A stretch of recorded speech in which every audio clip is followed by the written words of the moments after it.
Em nome do Pai, e do Filho e do Espírito Santo. Amém. Ave Maria, cheia de graça, o Senhor é convosco. Bendita sois vós entre as mulheres, e bendito é o fruto do vosso ventre, Jesus. Santa Maria, Mãe de Deus, rogai por nós, pecadores, agora e na hora da nossa morte. Amém. Nossa Senhora, Rainha dos Corações, rogai por nós. Em nome do Pai, e do Filho e do Espírito Santo. Amém. Meus amados irmãos, celebramos neste domingo a solenidade da Assunção de Nossa Senhora.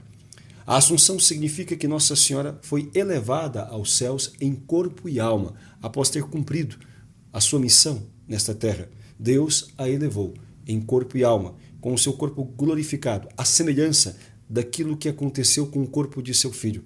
Como vão dizer os padres da igreja, aquele corpo virginal do qual Cristo tirou o seu, então não poderia ser corrompido pela morte, uma vez que o salário do pecado é a morte, mas aquele corpo jamais experimentou, aquela alma jamais experimentou qualquer pecado, mesmo o mínimo pecado. E imaculado foi concebido, e imaculado permaneceu até o último instante de sua vida terrena, depois recebendo de Deus a glorificação por sua fidelidade, conforme ela mesma vai cantar no Magnífica: o Senhor fez em mim maravilhas, grande é o seu nome. Nós, celebrando esta grande festa, estamos também como que celebrando a vitória de nossa humanidade. Porque um membro da igreja, um representante de nossa raça, antecipou aquele estado de glória que todos nós iremos receber se permanecermos fiéis às palavras, ao ensinamento de nosso Senhor Jesus Cristo. A vitória da Santíssima Virgem deve nos estimular. A sua assunção aos céus deve fazer com que os nossos corações e os nossos olhares também se elevem, a fim de que os nossos sentimentos sejam mais nobres e a nossa vivência seja direcionada à eternidade e não se perca nas coisas que são passageiras. Não se perca apenas na realização ou no desfrute daquilo que é mundano, daquilo que é temporal, daquilo que é deste mundo. A vitória da Santíssima Virgem sobre o pecado e depois sobre a morte, pelo poder de Deus, deve ser estímulo para que cada um de nós busque perseverar na graça de nosso Senhor. Vai dizer a leitura do livro do Apocalipse que quando abriu-se o céu, o templo de Deus, apareceu então a Arca da Aliança. Quem é esta Arca da Aliança? Esta Arca da Aliança é a Santíssima Virgem Maria, é a Arca do Novo Testamento. Porque no Antigo Testamento, Deus mandou construir uma arca e colocar uma tampa com os querubins de ouro sobre esta tampa.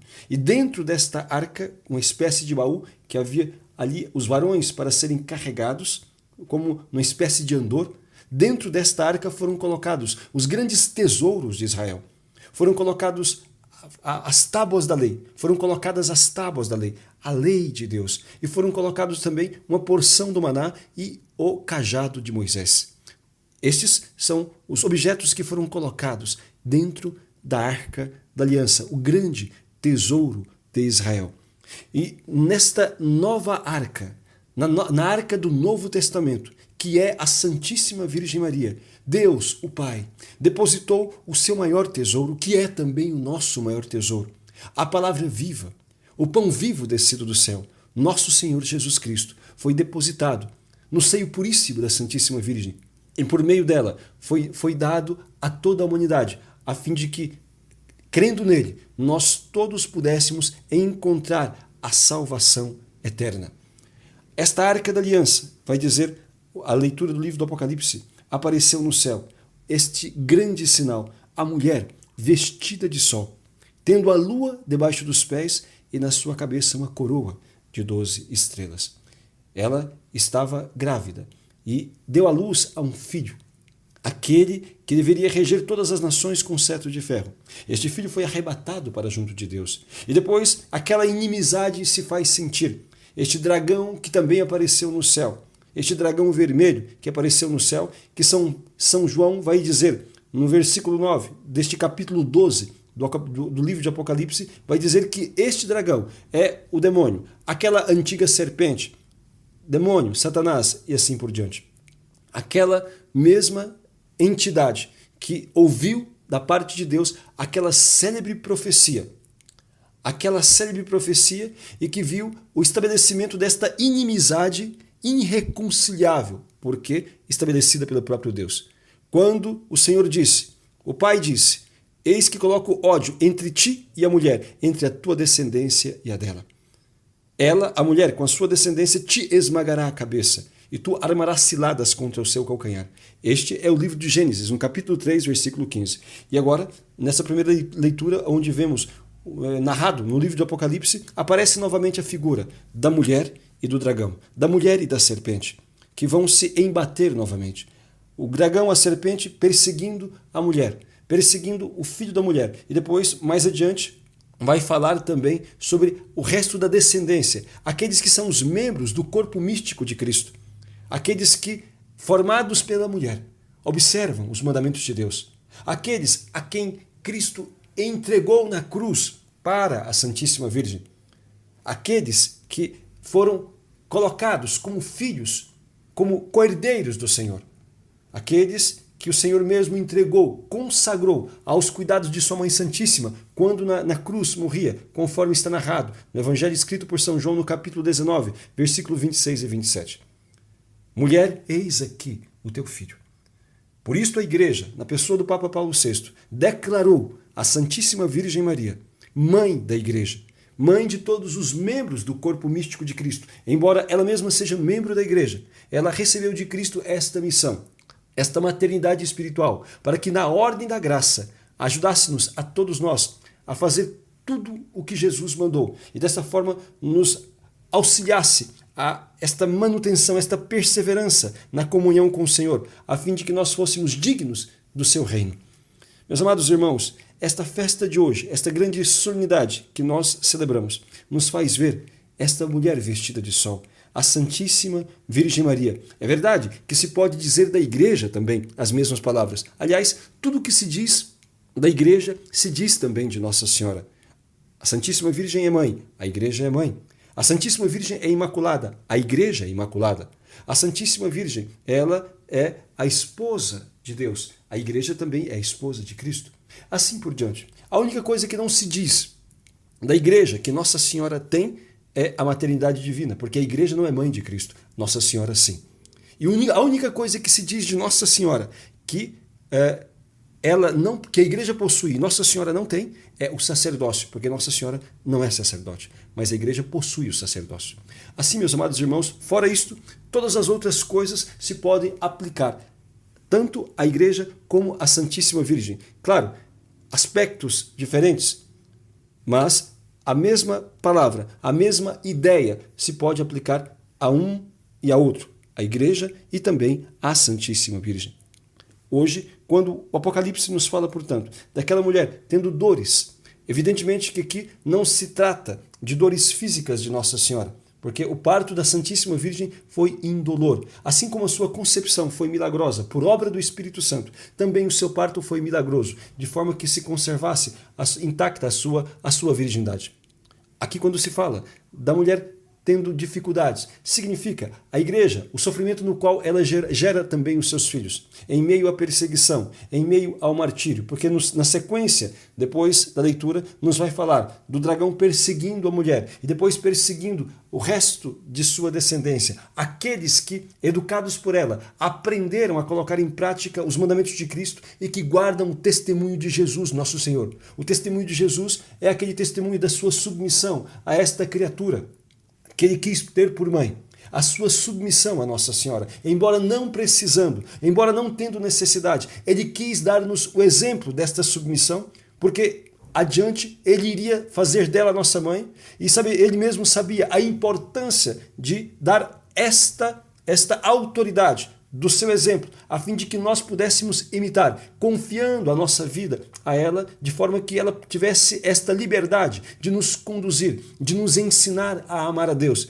de nos ensinar a colocar em prática tudo quanto o Senhor mandou. A exemplo daquilo que fez com os servos nas bodas de Caná. Ela nos orienta à compreensão da vontade de Deus, ela nos incentiva, ela nos move a realizar o que Cristo nos ensina, a fim de que nós obtenhamos a graça da nossa conversão, da nossa transformação e, sobretudo, da nossa salvação. Meus amados irmãos, celebrando a Assunção da Santíssima Virgem, nós precisamos compreender a vocação a qual nós somos chamados. A vocação a qual nós somos chamados, esta vocação à santidade, este esforço para herdarmos também essa morada no céu, onde a Santíssima Virgem já está, gozando desta beatitude, desta alegria eterna. Mas também, por ordem de Deus, exerce sobre nós esta maternidade espiritual, a fim de que nós possamos ter este auxílio na busca desta meta, que é a união com Deus no amor. É necessário, portanto, compreender a missão de Nossa Senhora, a missão que o próprio Cristo lhe confiou, a missão que Ele lhe deu, a fim de que nós possamos dar a ela esta liberdade, consagrando-nos ao seu Imaculado Coração, deixando-nos conduzir por ela. Ao celebrar a festa da Assunção, devemos olhar para a nossa Mãe que sobe aos céus e ter em nossos corações o desejo também de sermos elevados a Deus, o desejo de participarmos desta bem-aventurança eterna. É assim que vai dizer ali, neste grande cântico do Magnífica, no Evangelho escrito por São Lucas, no capítulo 1, do versículo 46 em seguintes, quando Nossa Senhora, ali plena do Espírito Santo, vai cantar aquele canto: a minha alma glorifica o Senhor, meu espírito exulta em Deus, meu Salvador, porque Ele olhou a pequenez de sua serva. Doravante todas as gerações, vai dizer o versículo 48, doravante todas as gerações me chamarão bem-aventurada. A Assunção da Santíssima Virgem é para que nós possamos repetir muitas vezes o cumprimento desta profecia. Nossa Senhora disse que todas as gerações a chamariam bem-aventurada. Bem-aventurada significa santa. E ela diz na sequência: o poderoso fez em mim maravilhas. E ao ver a Santíssima Virgem elevada aos céus em corpo e alma, nós podemos constatar, portanto, a realização das promessas de Deus. Vai dizer São Paulo, na segunda leitura, que Cristo, Ele ressuscitou e Ele é o primogênito. Apocalipse, no capítulo 1, versículo 5, diz que Cristo é o primogênito dentre os mortos. Ele é o primeiro, aquele que ressuscitou e que subiu aos céus e que abriu as portas do céu, para que todos aqueles que nele crescem pudessem também gozar desta felicidade eterna, unindo-se a Deus no amor. Mas vai dizer São Paulo que, assim como em Adão todos morreram, em Cristo todos reviverão. Primeiro vem Cristo, mas depois virão aqueles que a Ele pertencem. E de maneira muito especial, a sua Mãe Santíssima. A sua Mãe Santíssima como o protótipo de todo o fiel. Vão explicar os padres da igreja que era necessário que aquele corpo virginal imaculado, do qual o Cristo tirou o seu, que ele também ressuscitasse, a fim de que a redenção pudesse resplandecer em sua plenitude. Jamais poderia, então, apodrecer corrompido pela morte aquele corpo, aquela alma virginal, aquele corpo, melhor falando, que não experimentou nenhum pecado, nem mesmo o menor pecado, nem mesmo o mínimo pecado. Imaculado, assim era aquele corpo da Santíssima Virgem. Imaculado foi concebido, imaculado permaneceu até o último instante, quando Deus a glorificou em plenitude na eternidade. Quando olhamos, portanto, a Assunção da Santíssima Virgem, temos que olhar aquilo que Deus deseja para cada um dos seus filhos. E por isso nos fez filhos de sua mãe. Nós temos este grandíssimo auxílio à nossa disposição, a maternidade espiritual de Nossa Senhora. Deus quer a salvação do seu povo. Deus quer a salvação do seu povo e por isto Ele, além de nos ter dado a sua lei, nos ter deixado os seus sacramentos, confiando à igreja para que nos pudesse comunicar a graça e nos ensinar a verdade, Ele deu-nos este auxílio espiritual, esta maternidade da Santíssima Virgem, a fim de que nós pudéssemos, pastoreados por ela, sermos conduzidos ao grande e sumo sacerdote Jesus Cristo, ao pastor de nossas almas, ao esposo de nossas almas. Por isso vai dizer o Salmo: as filhas do rei vêm ao vosso encontro. Quem são as filhas do rei? Aqui se diz da alma de cada crente, de cada pessoa fiel. As filhas do rei vêm ao vosso encontro. O rei é o Pai, aquele que irá se encontrar com nossa alma. O seu Filho, nosso Senhor Jesus Cristo, é o esposo de nossa alma, aquele que deve ser desposado por nós, aquele a quem nós devemos estar unidos continuamente. E vai dizer aqui: escuta, minha filha, olhai, ouvi isto. Esquecei vosso povo e a casa paterna, que o rei se encante com a vossa beleza. À vossa direita se encontra a rainha. À vossa direita se encontra a rainha, vestida com ricos brocados de ouro. Então, a rainha é a Santíssima Virgem. Ela é a mãe do rei. Ela é a mãe daquele que deve reger todas as nações. E ela prepara a alma de cada um dos seus filhos, a fim de que possa se unir a Deus por toda a eternidade.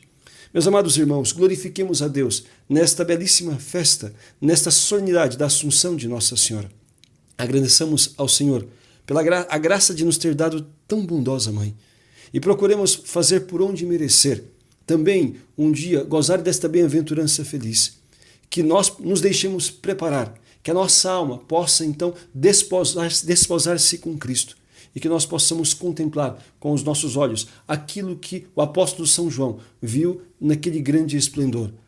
Aquela senhora vestida de sol, junto ao sol eterno, que é Cristo, que na sua alma brilha. É este que nós contemplaremos no coração de Maria, Jesus Cristo, reinando por todos os séculos e sendo adorado por todos aqueles que o amaram neste mundo. Louvado seja nosso Senhor Jesus Cristo.